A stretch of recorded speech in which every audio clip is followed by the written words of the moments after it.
So, hi everyone! Welcome again to Yay to Monday. I'm Brian from Manila and we have Laline from Melbourne, Australia. Welcome! We're here in Yay to Monday. And nandito na ang ating mga guests. They're from Batch. 305. So, our guest for today is Frida Nepomuceno and of course, Lay Reynares ang huli kong naalala na last name niya. Ano nang last name mo, Miss Lay? Almeda. Yeah. So what keeps you busy after college? Weird, pero hindi ako natuloy sa mga plans. I plan to join ABN, pero hindi ako natuloy. Napunta ako sa airline industry. So I started with Asian Spirit. That's my first corporate job. Then after, nag-aral ako. Bumalik ako ng same school actually. I took up teaching certificate. PCP. So it was tapos parang gulong-gulo, parang lost in translation ako. Tapos nakita ko talaga yung Greek comparisons. And then after that, I got pregnant. I went to Canada. Saan part ka ng Canada nagpunta, Lay? Winnipeg kami sa Brian. So, doon ako, nanganak. Doon ako, well, I did not plan. For others who don't know me, I was a single mom before. But when I went there, I did not plan on hiking. Sobrang post ako sa social media. Hindi ko uso yung selfie, nagsa-selfie na ako, nakita yung camera. I just wanted to go to a place where in positive was environment. Yes. And how about you, Frida?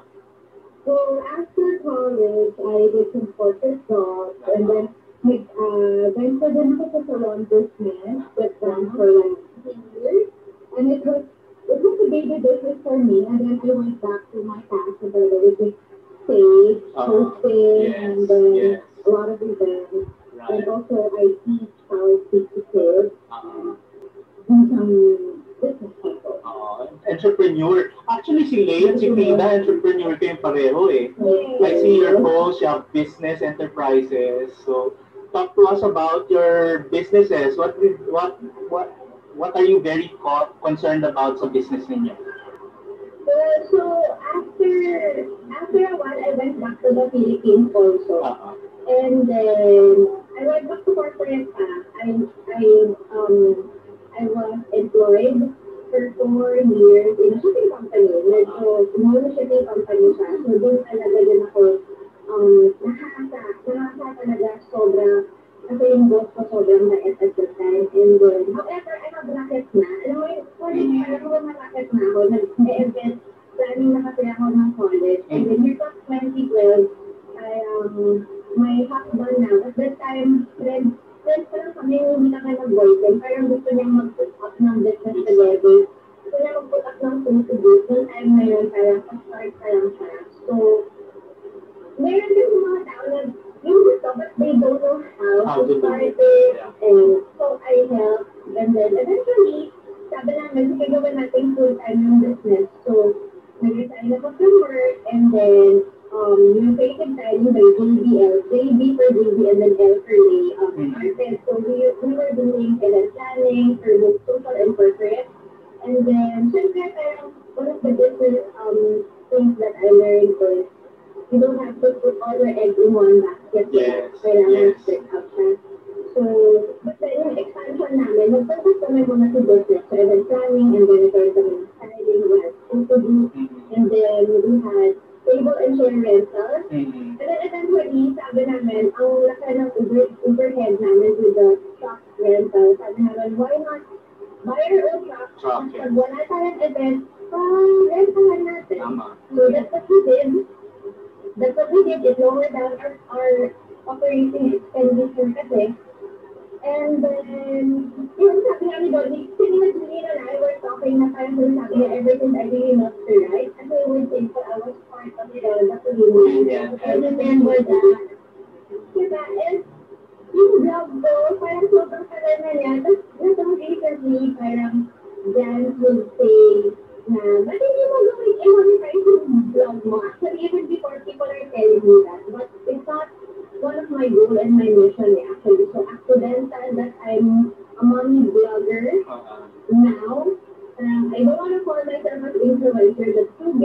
namin.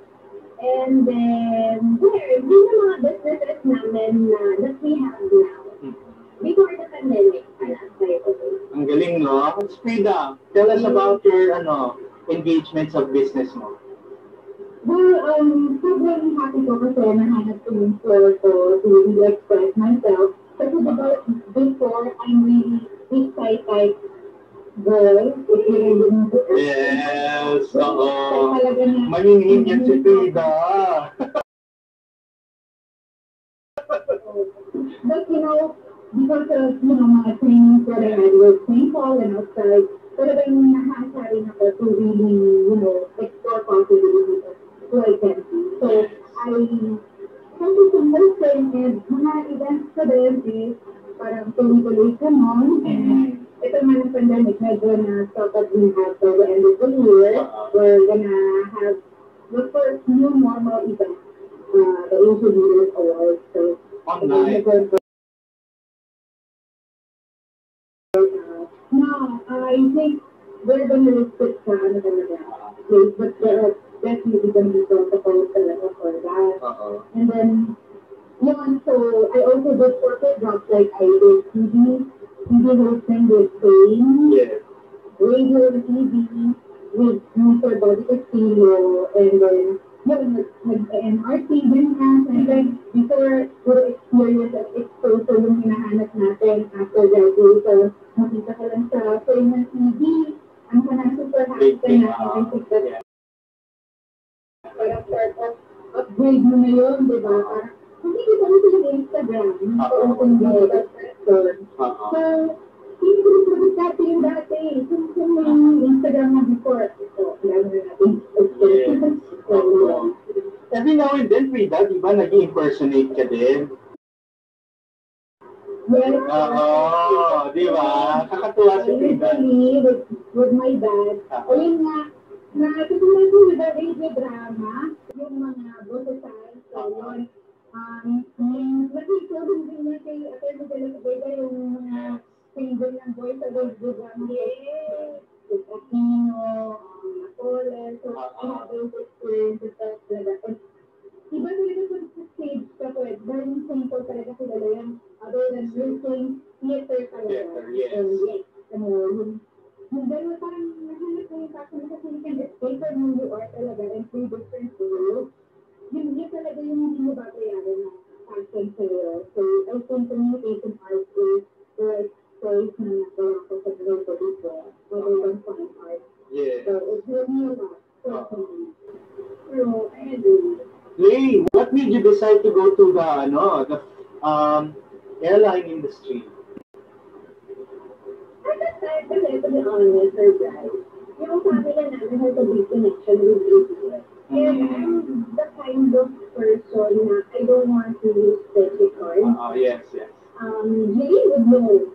I mean, like now, di ba? I'm wondering where she is. Pero, yun, I don't use connections that much. Like, so, parang when they found out who am I, na parang nag-doubt ako na tinanggap mo ba ako because of my credentials and my ability or just because I'm connected to someone na may good faith in your company. So, nag-apply ako dito kasi nag-apply ako sa lahat. And then, kasi gusto ko rin mag-travel survive. Kasi yun, napunta akong sa Asian Spirit and then, sobrang weird, but I think that was a plan. But my husband is a good family friend of the owner ng Asian Spirit. Tapos nalaman namin parang 3 years ago lang. Wala nang Asian Spirit sa kanila. And it was accidental when I posted my first employee ID. And then, after that, tuloy-tuloy na sa surprise. So, I was in Magsaysay shipping also. Pero doon, medyo nagamit ko na yung communication art kasi, parang, out of the sarili ko, AVP, assigned to various positions. Diba sabi ko, math ko, sorry ha, talagang, dati kasi nung time ko, I don't know if you heard or na-experience mo to do that. Yung pag nag-form art ka, ang unang sasabihin na tao sa'yo, wala ka bang naisip na course? Diba yung pag wala kang naisip na course, mag-math ko na nga lang, or kung-commerce ko na lang. That's the typical stereotype that I get. Parang hindi ka naman yung mag-form art. Hello, yung with my experience and with authority naglalagay, ganun na parang, bibigyan niya assignment ko yung deadline na next day.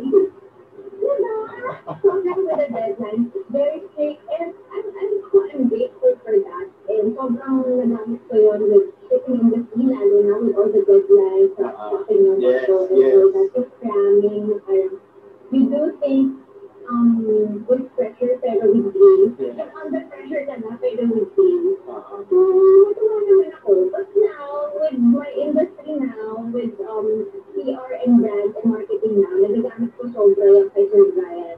Advertising, marketing.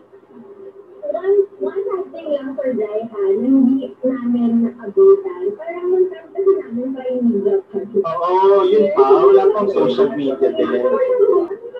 Yes. Parang agad yung napag-aralan ko. Oo. I'm so happy again. Yes. Mahilig ako masyada sa mga industry. And I also believe na kapag pang-art ka, totoo yun, pwede ka sa lahat. Kahit saan. Kasi, like, lahat ng company may advertising, may marketing, di ba? May Communication officer. Yes. And, yun, basta lagi ko sinasabi, huwag mong maliitan ng mga pang-art graduates. Kasi, isang strong personality and strong characteristic namin sa time. I'm sure si Frida is mag-i-effort mo sila. Diba, right? Mag-i-effort. Anything goes wrong, it will. So, really have to be early and set everything. Lalo na, Sir Brian and miscellaneous yung production. Yes. All around tayo, hindi tayo kung performer ka o ano. Kasi wala lang yung kung manong production at nandun. So, dapat all around tayo. Adjust tayo talaga. Yes. Yes. Lalaking yabang question for them. Okay. Hi, Janine. Ito na ating guest. Yes. Janine Santos. Umabot. Hello. She's still trying to figure out. Yeah. But, hi, Janine. Wala na naman siya. Okay. Question, Lane. Okay, question. Kasi, I just want to tell this two lovely ladies. In our previous episodes, we have one guest, Casey Pusin, who said also, like what May said, na she also tried to success without really getting any connections, like that. So, Frida also and Blake, I think are doing like that now. They just want to make, their families get involved in their success. So, I'm proud of you. I'm proud of where you are now because of your like and also just to add, talagang yung pressure ng expectation lalo na pag alam mo nasa industry yung family is different. Mas actually baligtad eh. Mas may secure ka kasi they expect something good. Eh, ang laki-laki ng hat na yun. So parang, di ba, as much as possible, I try to, separate myself from doing it with my dad and focus on my husband and something good. Yes. So, yun, mahirap it's pressure. So, and I didn't use talaga connections din, di ba? So, parang, for me, kailangan matuto pa rin yung pressure. Yes. Maraming rebel ko yung dito. Ang dito talaga. Kailan is Rado? Yes. Like kami ni Luwani before. Luwani, yes. Nag-middle class kami talaga ng mga lahat ng producer na kakapitong ng pero tayo. Minsan talaga, but we explore the experience and you learn from it. You learn more about yourself. Also, what they are really looking. I think to add on, so this lady, thank you for that appreciation. But I think, I'm sure Frida will agree. It also, being a Korean also affects in that way. We were taught in school about simplicity, humility.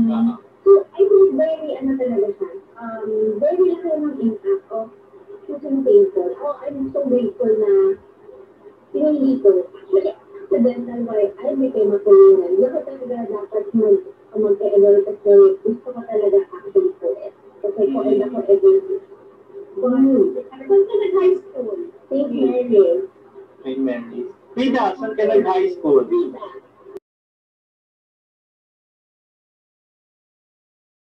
Ako, I've only been co-ed situation, high school, elementary. Pero ngayong college, halang na magkakonfine ako because all girls ko. And first time, sabi ko, away from Las Piñas naman, I wanna explore na Manila. At para hindi naman masabi, malapit, oo, malapit. But then, nag-surprise ako kasi dumaan ako sa St. Paul, and then, nag-go sa environment, very welcoming, pero although, pero family naman ako because hindi pala, mas maganda kami na exclusive.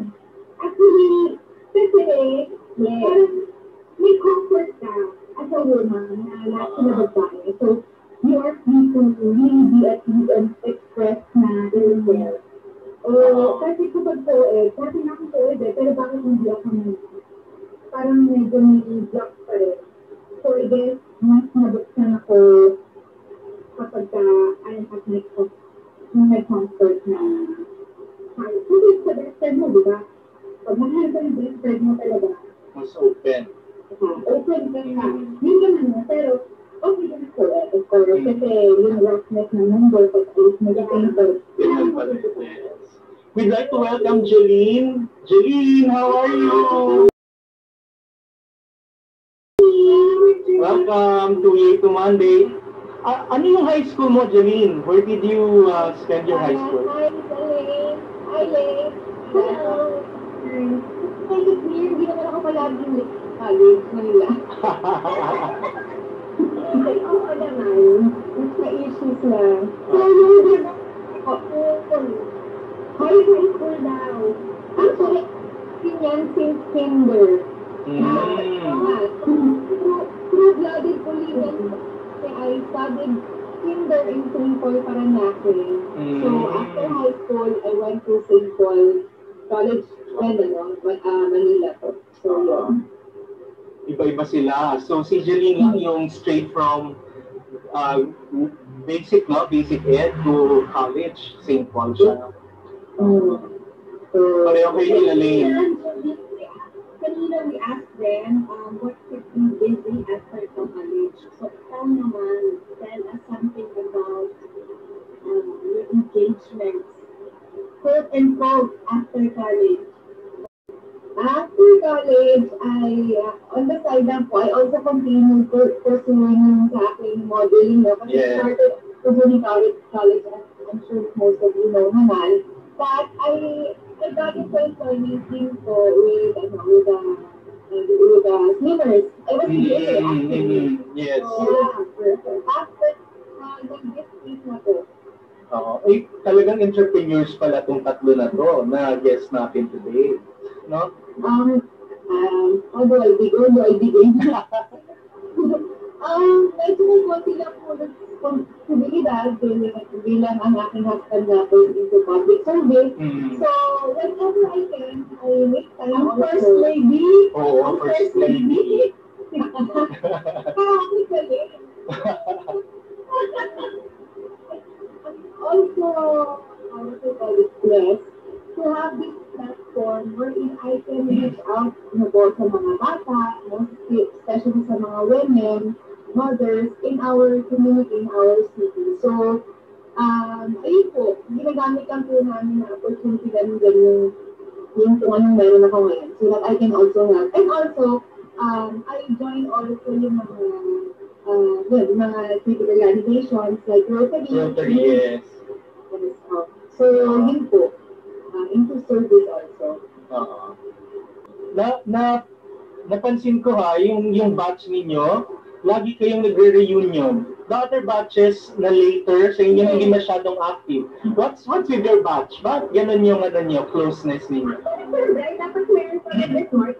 Yes, 15 years yun na. Then, siguro what made us, I don't know, I cannot say for the other batches, but with our batch, I think, even after college kasi, nag-communicate kami with each other. And parang sa batch namin, let's just say that never ko siya naging classmate.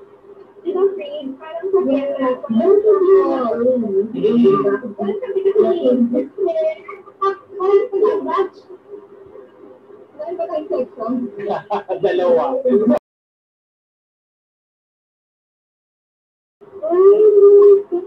And what's something about this one? Kwento. This is fourth year actually. Yung middle photo na naka-uniform kami lahat, sa 207 yan, yung controversial classroom, yung isang episode mo. 207? Yeah, 207. And then, I know, seniors night, during fourth year tayo nito. I'm not sure yung taas pala, yung nasa taas na photo sa farm yan eh. So, third year, nag-shoot tayo for teleserye sa film, Island Gold. Naalala pa talaga niya, no? Grabe. Memory ko, Sir Drive up sa mga itubugan. Grabe. Next picture na ba? Yes. Ayan. Saan yan? Next week mention, Lay, Nikki, RJ, and Shaq. So, up to this day, actually, it's RJ's birthday. Today. Wow. Happy birthday. Sa show na yun, yung kanina, we still, get in touch, mga kumare. Oo, inaanak na rin yun. Oh my God! Wow. Streamers lang yun, sis, ang tayong dalawa. Oo, nag-bank pala ako. Tabing ilog naman ito. Sino naman ito? Oh my God! Ito yung kanina pinag-usapan natin. Memorable ko. Sir Brian and Miss Galing. Kasi binokan yan. Sambales. Stories yan eh, di ba? Okay, hindi na sila naaalala. But itong Sambales was the immersion. We were with them actually, di ba? Yeah. Yes. Pero we're in the classroom. Wala sila sa classroom. Matutulog na tayo nun eh. Ano sinasabi mo? Ito yung kanina. Yung nakakatakot na experience namin with Sambales, that's one thing memorable.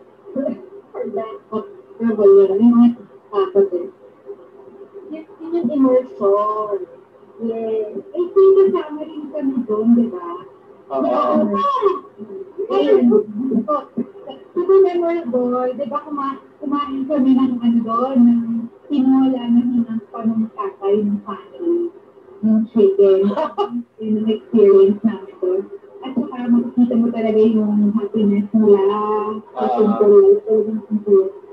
Kayo ba yung batch na may foster eyes na family? Yes. So, sino pala yung nag-immersion noon? I remember. And then kami yung first day. I know. Yes. Alam mo, nagkaroon ako ng dengue dyan. But after, Memorable yan. December, nagka-dengue. Then after us, sana ko galing 21 days prior. So, nung 2 days back, it was Diyan galing. Oh. Important. So, we're down here, I remember, may dinala tayo sa hospital. Kasi inasma. I tried to not inasma siya. Sino ba may inasma? Ace? Si AP ata. Tsaka si AP Pagureta. Then, I'm not sure about it. Yeah, yan yung sabing ilog moment namin. Okay. Sa photo niya, A and B yan. Magkasama. How many days ba tayo sa 2 days. Kasi meron ka tayo ng first month. Tapos nung nagkahiwalay-hiwalay na lang for 2 days, nag-iyakan pa nga tayo mo. It's really a connection. Let us know. Ito! Sino yan? Pakikwento. Love life? Kwento. Ano, start ko na kwento.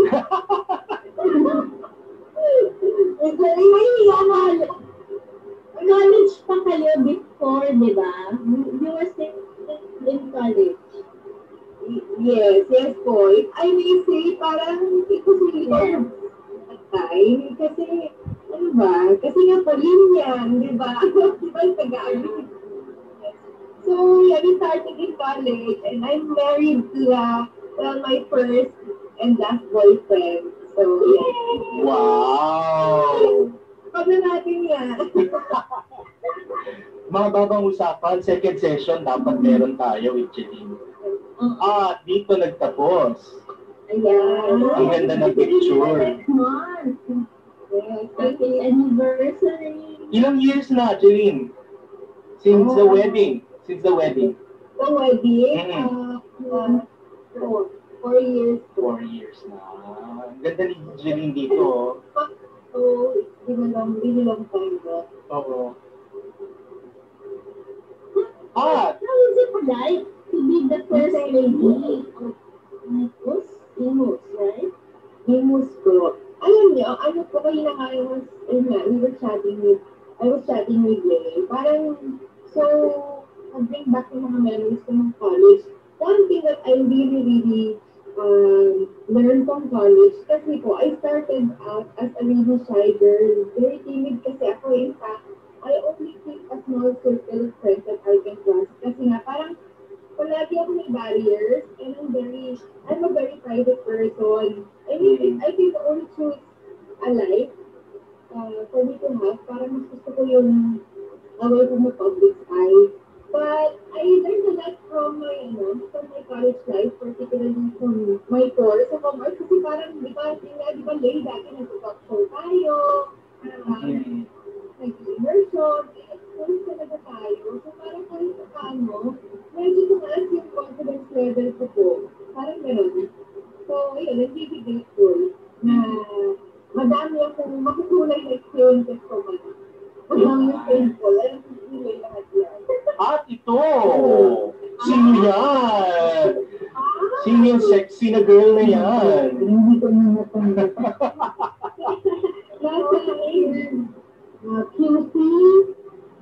QC event plan award night yan with Herbert Bautista.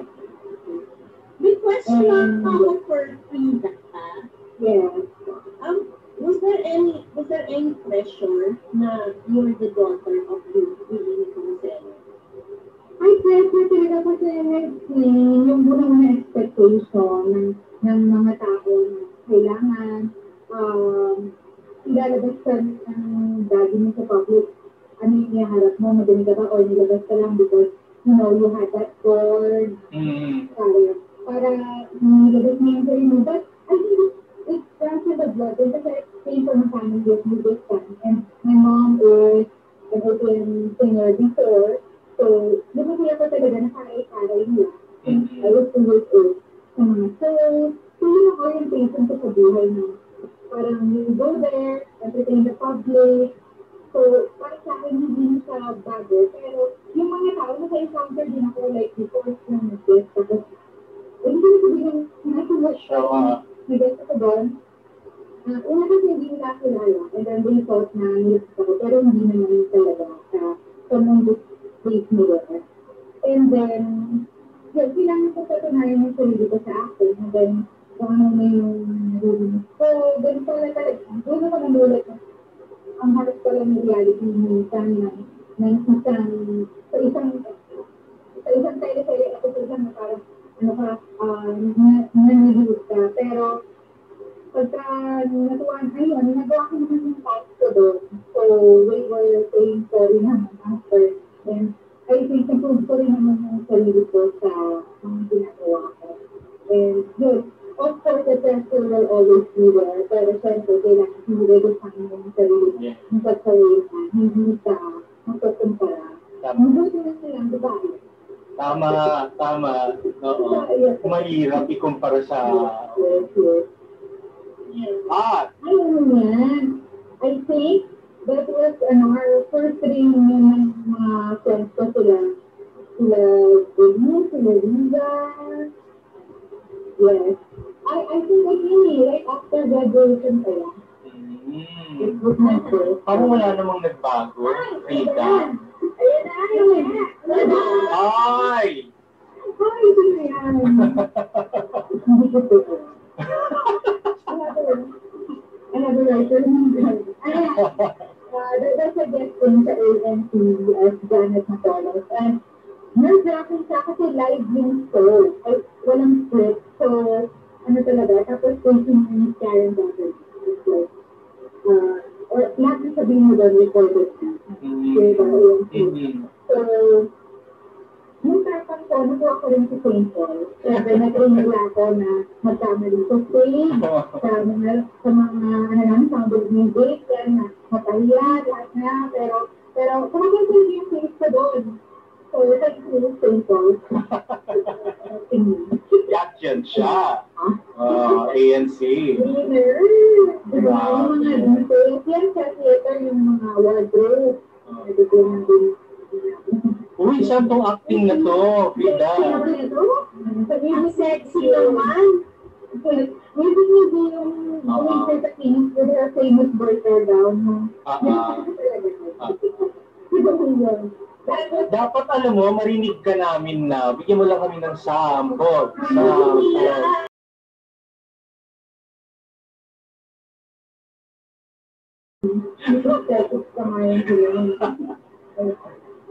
But, fellow Polinians, talaga, sobrang happy ako that each shows the right career for good, and that is communication art. Ngayon, mas super-swerte na kayo because ang dami na nating research na pwede for. So, we have to go to the library and do research for talaga to find answers. And now, talaga, all you have to do is just friendly with Google, and that's all. So, ang ko suggest ko sa inyo is be more resourceful. Hello? At just do what you love and, trust your heart, and it will definitely lead you to where your passion is. And habang bata pa kayo, just like me, ang dami ko talaga. Nakakasama ninyo kami nilang habang bata kayo because, there's future talaga sa mga pagkakamali. Kaya kung hindi kayo magkamali, wala, so boring. Thank you.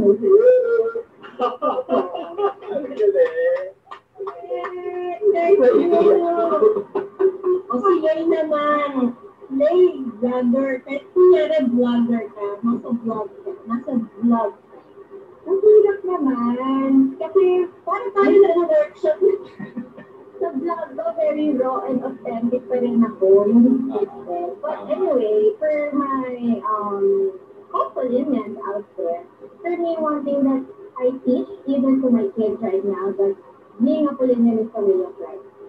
Talagang yung song nung gusto rin yan, tinuro ko sa mga pag-hits. Wow! Parang ginawa namin siya, kasi host ko nila, so ginawa naman siya as a way of life. Kasi ang ganda talaga ng teachings mo dito. And with regards to your courses, naman like what Steven mentioned, diba? Parang be resourceful. Ngayon kasi parang, I'm not sure if totoo, but in general kasi, diba, yung generation ngayon, iba talaga sila. So, kahit hindi ka Polinian, if you're watching this, be generous with your gratitude. Kung ano yung nasa harap mo, just be thankful. Kasi guys, nung panahon namin, sobrang challenging. I know right now it's still challenging, but remember, wala namang madali sa buhay. Even before this pandemic, mahirap na talaga yung buhay. So what we do is we adapt, we challenge ourselves, we motivate ourselves with these challenges, diba? Kasi these challenges will mold us to become stronger and tougher, and eventually, one day you will help someone younger than you, or at age mo, or older than you, with all your experiences, with your mistakes, and magagamit mo siya. Siguro, now, hindi mo maiintindihan what you're going through. Especially now na pandemic, Sir Guy and Miss Lane, ang daming students na parang, ang pangit mong word na parang nagreklamo, nahihirapan, but well, known that just be generous with your gratitude. Kasi kapag you're always thankful of the simple things that you have, joy and happiness will come out. Thank you, Lay. That was such a warm words. First Lady of Emos, what can you say? Well, not else to say anymore. Sabi niyo. O hindi. Mayora, meeting the advance ito. Sige na, share naman. Oo, share naman. I really have to agree with Frida and siguro I would just add, there's really something prestigious about being a Korean. And not only that, we bring with you values kasi that sometimes hindi naman yun talaga yung you go to school thinking that you will only learn these things by the book or hindi lang yun ang in-offer na simple, sabi nila na you will go on with your life, you will face different challenges, and like what I mentioned earlier, you will take with you these values that are the ones that are really important in life. Yung generosity, simplicity, humility, and like Frida and May, of course, I am grateful that I was able to learn all this from being a Korean. And ayun, so I hope that bilang senior ba ang tawag sa amin? So, more senior. Basta be resilient lang, be humble, and be ready to face any challenge because in St. Paul, you are not only equipped with yung facilities na, no, nakakaingit na, but also surrounded with the lot of kaya like supplier of the police. And the system always there that will support not only the school, but after that, they're always there. To remind us now of what is really important in life. Thank you very much, Frida, Lay, and Jeline. I'm so happy. Just listening to you, parang 15 years, parang it makes me think deeper about why I became a teacher. So, and then seeing how all of you have become better people, parang it's worth being a teacher. So, thank you for showing us how much you really value having studied in St. Paul. Salamat. Thank you. Thank you for having us. Thank you very much. Galing, last words. Thank you. Yes, since tatlo sila, no, nakita ko sa kanila that how Polonians are truly simple, warm, and active. Parang nasa kanila na lahat yung simple, warm, and active. So, thank you very much, and I'm happy that I felt that we are actually part of your Polonian days. Thank you for allowing us to mentor you. And now, at this very moment, I felt that you have mentored us. We learned a lot from what you shared with us. Salamat. And good job. And that said, dapat mag-schedule tayo ng reunion online. Kasi 15 years reunion na session ninyo, ha? So, we'll see you again soon. And thank you for coming to us here at Yay to Monday. Goodbye, everyone. See you next Monday. Bye-bye.